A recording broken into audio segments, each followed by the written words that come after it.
My name is Nikkye and my business is called Daughter of the Wild Creations.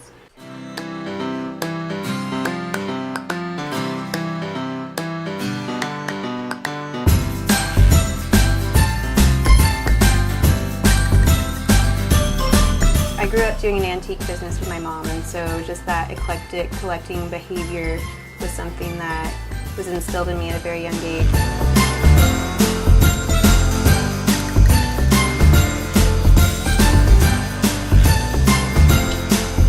In college, I started getting into horticulture and diving into the plant world, and I was able to mesh those two by upcycling containers and putting plants in them that are very hardy and thrive on neglect.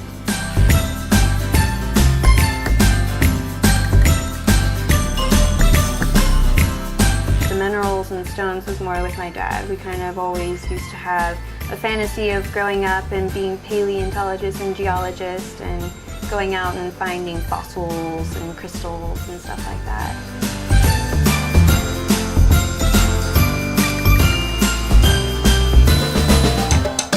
When I began putting pieces together in my home, I was just in my own space and just creating stuff, and then they'd go off.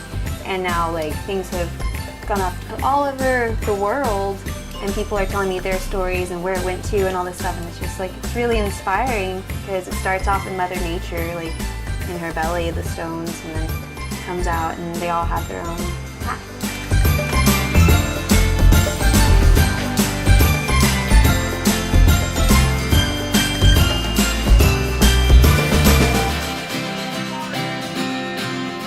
Doing the farmer's market, every market is different.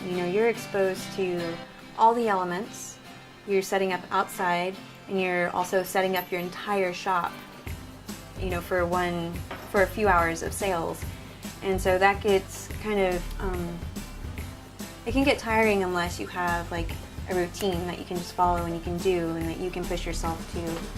And I've had, several things become kind of that fuel for kicking my ass into gear and just getting it.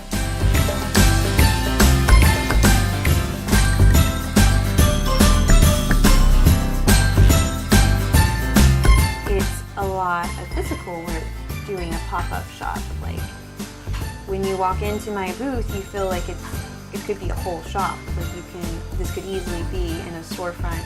But I lug it around. I have to find a way to carry it. I have to find a way of transporting stuff to where it doesn't break. I deal with antique ceramics and stuff, and it's heavy. Plants with soil and rocks aren't light.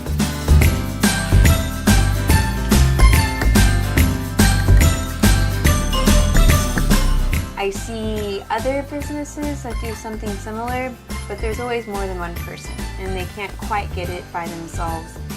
And this is really I've had help, without a doubt, that I'm really thankful for, but having the ability to be able to do it all by myself, that's probably the most challenging but rewarding feeling from it.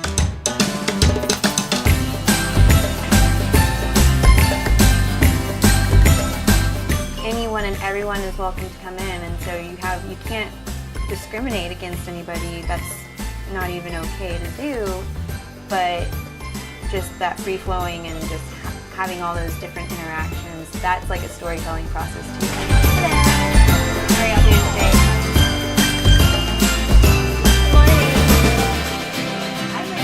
Oh yeah? Are you wearing your piece, or? It's cool.